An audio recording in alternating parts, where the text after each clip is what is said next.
Was good. So today's gonna be day 67 of NoFap for me out here, man. Yeah, dude. As always, I feel like I'm saying this every single video now, but like I've had pretty much zero urges throughout today, like whatsoever at all. I haven't been close to relapsing whatsoever, so it's been very chill NoFap wise, and I'm really, really happy with that, to be honest. Yeah, man. Even like nothing at nighttime, nothing in the morning. I had some little bits of mental images, but like nothing. I didn't change my behavior based on my thoughts, right? And that's what we ultimately care about.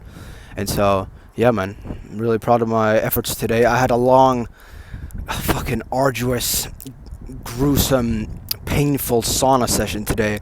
I posted a little community post about it, but yeah, like I'm currently doing like a sauna protocol from Dr. Andrew Huberman, if you're familiar with him. He's like a big scientist, kind of, yeah, big scientist guy. Like he's got a bunch of millions of followers on social media and stuff. So you're probably familiar with him. If you're not, I highly recommend him. And basically, sauna, as he explained it, when you're doing it in a certain way that, like I'm doing it, you're doing it for 2 hours once a week with a couple of rest breaks in between, and you pretty much shock your entire system, entire body. You can elicit like a 16x in human growth hormone production in your body. And so I'm doing a lot of weightlifting. I want to try to gain muscle and that kind of stuff. I'm also trying to grow taller. I'm currently about 6 foot tall, but I still want to maximize my height while I still can, right? Because I'm 17.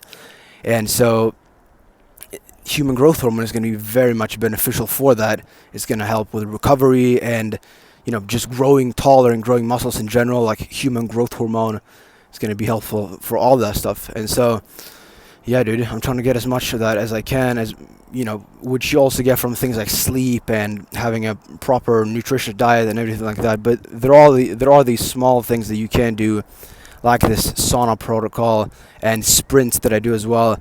Prior to doing my sauna protocol today, like I literally went to my gym and just sat in the sauna for 30 minutes, went out for 5 minutes, cooled off a bit, went in again for 30 minutes, then went out again, rested for 10, went in again for 30, and that was it for today. I'm trying to work my way up to 2 hours, but it was just like I was so fucking exhausted by the end of it.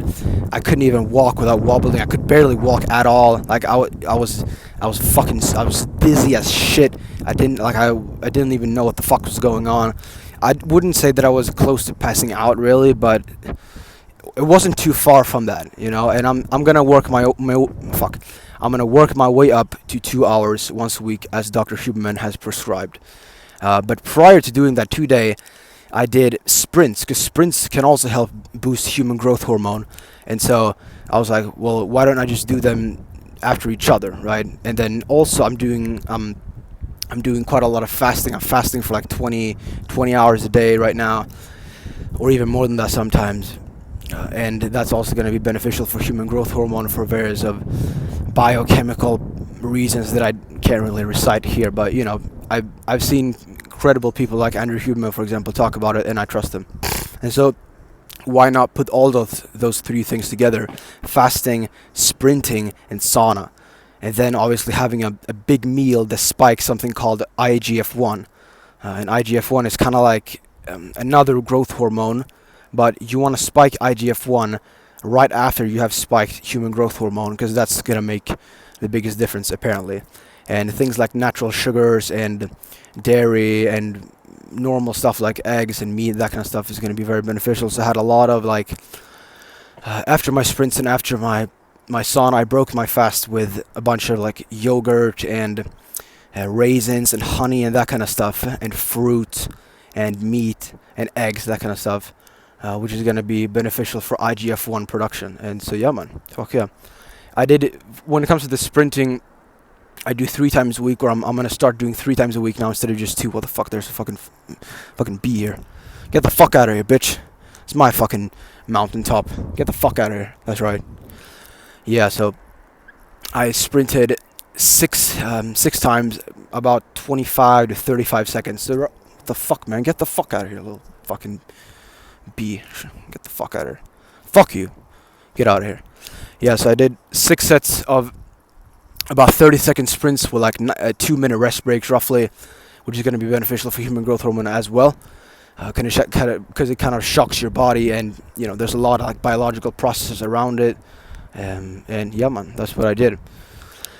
And then I did in the afternoon. I would say I did waste some time because in the past I've been quite interested in chess, the sport, and there's a big tournament in chess that's going on right now. It's just ended, and I was like, yeah, let me watch some of this stuff, like the live broadcast while I was eating my food, and then I kind of kept watching it even after I'd finished my food, which I shouldn't have. Fucking B, get the fuck out of here, bitch! I ain't trying to get fucking stinged. Get the fuck out of here. What the fuck, man? Holy shit, man. What's good with this guy? What the fuck? What the fuck he trying to do? Yeah. So I did waste some time in the afternoon, which I shouldn't have. It's unacceptable, of course. I was tired from the fucking sauna and everything. But yeah, man, not gonna do that anymore. But yeah, man, otherwise the day's been good. Went to the gym again, did some more stretching and that kind of stuff. I did some calves as well. I usually have rest days for my gym training on. Wait a minute, like that. I usually have a rest day for my gym training on Sundays, but I figured I could throw about a few sets of calves in. Why not, right? It's not going to give me any systemic fatigue or any central nervous system damage or anything like that. So yeah, man, we're all good. We're all good. And now it's about like 7:38 p.m. and I'm gonna go to bed at 9. I'm gonna read read a little bit of books in bed and go to sleep from there at about 9 p.m. hopefully, or at least before 10 p.m. I usually do have some bit of struggle falling asleep at night time. I usually fall asleep within like maybe 30, sometimes 60 minutes of actually turning the lights off and everything, which is definitely an area of improvement for me right now. But yeah, man, let's do that. Yeah, bro, enjoying the sunset. But it is time to go back to camp and to get down into bed and read some. And yeah, man, I'm going to be resting well tonight because the battle tomorrow will be long as usual, but we will be ready. We were born ready. We were born as lights in the fucking mist.